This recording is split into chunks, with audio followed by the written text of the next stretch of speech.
I challenge you to get out of your comfort zone and set lofty goals. Here's how I did it.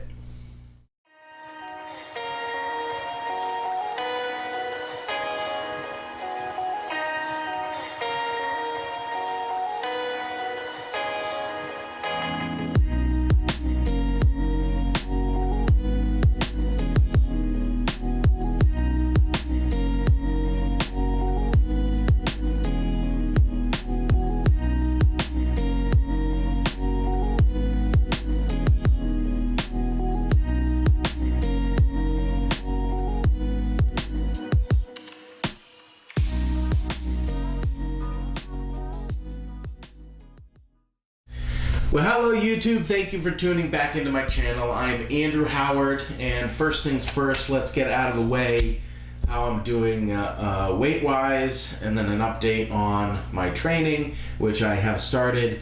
And then finally, I want to share a story of how I got out of my comfort zone. It's something I really am passionate about. I think you need to get out of your comfort zone. Everybody needs to get out of their comfort zone more frequently, and that can really lead to spiritual growth, to growing as an individual. It's just so important to do that. So first things first, I started out at 301.6 back on March 6th. That's when I started.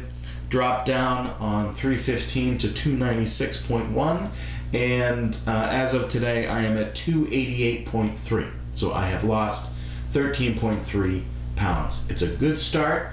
I've been doing Weight Watchers, and it's relatively easy to do. I can eat whatever I want. It's just a matter of tracking it and making sure I'm staying within those limits. I've been training, running 3 times a week, Tuesday, Thursday, and a long run on the weekend. I just did 2 miles. In 2 weeks, I have a 5K coming up in Groton, so that will be 3.1 miles. This weekend, I will be running 2.5 miles, so that's probably the most I'll do, and then maybe do my Tuesday run Thursday, and then rest until Sunday. And then from there, it's on to a 10K, and then Falmouth, and then a half, and then the marathon in 2020. So, all right. Getting out of your comfort zone. This is so important to do. It's easy to get into a routine in your life, and you get kind of complacent, and you're good at your job. You can do it in your sleep, and then one day you wake up and a lot of time has passed and you haven't really pushed yourself. You got to push yourself to see what you can accomplish in this life. And I'll tell you what, setting lofty goals is an important way to get out of your comfort zone. So I think that's really the first step, setting a goal. So my goal for 2020 was to run a marathon. That's getting out of your comfort zone, just doing that. These videos is me getting out of my comfort zone, opening myself up to criticisms, to a lot of people watching. It's one of those things that it's inherently just gets me out of my comfort zone. So that's one thing I'm doing. Here's another example that happened to me, and this happened a few years ago, but I was in a training program, a sales training program, and they really focused on getting out of your comfort zone. So what I did was focused on rejection. As a salesperson, a lot of people out there know that getting rejected is, number one, not fun, but number two, it's necessary. It's a necessary part of the job. The more rejections you get, the closer you get to a yes. So rejections are not necessarily a bad thing, but rejections hurt. It's easy to take those rejections personally, but the better you are at compartmentalizing those rejections in a positive way, the better you're going to be as a salesperson. Because the best salespeople are ones who have grit, who keep moving, who keep on doing their job every day and pushing those envelopes. So what I wanted to do was get rejected on purpose 3 times. So the first time, and I'll tell you about the training program, which was pretty cool training program down in Franklin, was to get rejected 3 times. So the first time I walked into a Dunkin' Donuts and I asked them, hey, can I get a custom donut? And the guy kind of looked at me like, we don't do those. And I knew they didn't do custom donuts. And he said, well, we have these spider ones for Halloween. We could get one of those. And I was like, no, I mean like a custom donut, like one just specifically for me.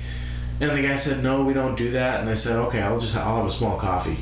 I didn't even want coffee, but I ordered a coffee. There was a line behind me, and it was just a stupid way to get that first rejection kind of out of the way. But people were looking at me like I was crazy. So the second time I took my daughter to an ice cream place. And we were having our ice cream. It was a great day. And then when we were done, I walked up to the counter and asked if I could have an ice cream refill. And the girl looked at me kind of puzzled and said, no, we don't do those. And I said, oh, okay. Well, my daughter had dropped her ice cream cone.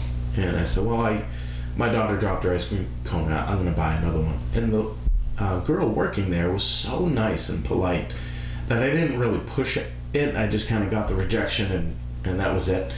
And then she said, well, how much did she eat of her ice cream cone? And I said, maybe about half. And she said, well, I'll give you another one. And she gave us a new ice cream cone for free. So it's one of those things that in the process of trying to get rejected, number one, I found out that there's some really nice people out there that can handle some odd situations. And number two, you can if you ask for crazy things, sometimes you get it. And in sales, I think that's kind of a good lesson too, that you gotta ask. You gotta put yourself out there. You gotta do it. So for my last rejection, I knew I wanted to go out with a bang. So I wanted to walk onto a construction site and ask if I could get in and operate one of their heavy machinery, whatever it was. And when I had the idea, I was like, oh, that's a great idea. That I was going to share it with my training class, and I thought it would be good. So for a week, I'm passing construction sites, and that one's there's a fence around it, or that one's too big, or that one's too small. It's just a bobcat. I wanted kind of a good thing.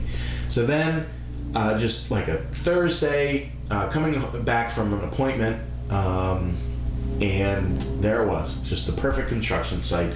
2 or 3 bulldozers, 5 or 6 crew working on a house, and I just had a sinking feeling in my gut, like, this is it. I gotta do it. So I probably circled back and forth a couple of times looking for a parking spot. Finally parked, and I'll tell you, the hardest part was opening the door and putting my foot on the ground.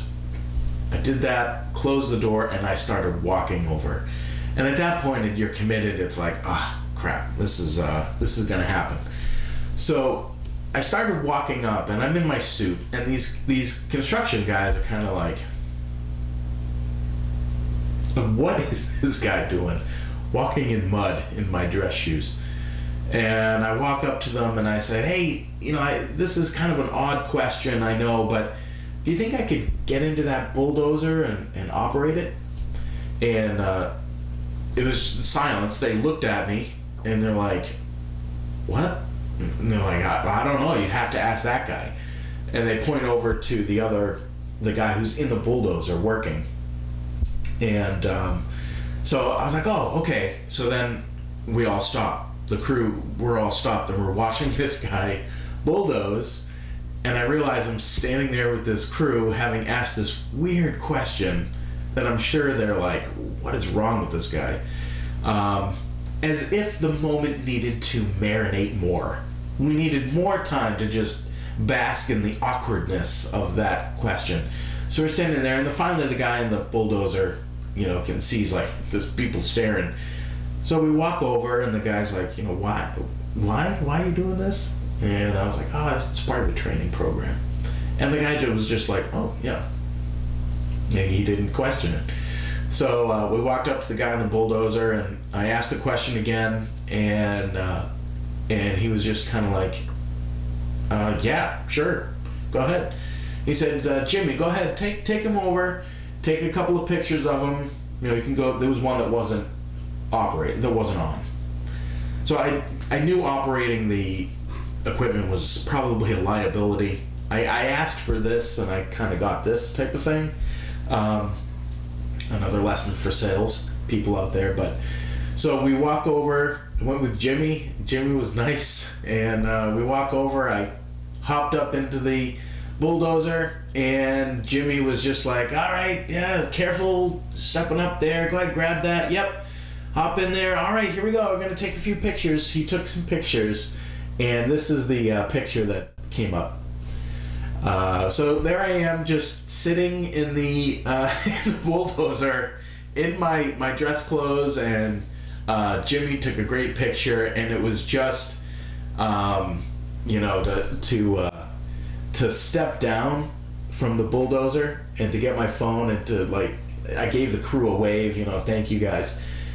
To walk away and just to think, I was petrified. I was so scared to do it. I'm in sales. I do presentations all the time, but I was scared to even start walking towards these guys because it was such a ridiculous ask. I didn't know if I was going to get the cops called on me. I didn't know if they were going to get confrontational and tell me to get out of there. And just to have that framework, okay, I know that I'm walking up here and there's a chance that this could end badly. For it to go from that, where I'm not sure if it's going to end badly, to getting that picture, that's the lesson right there.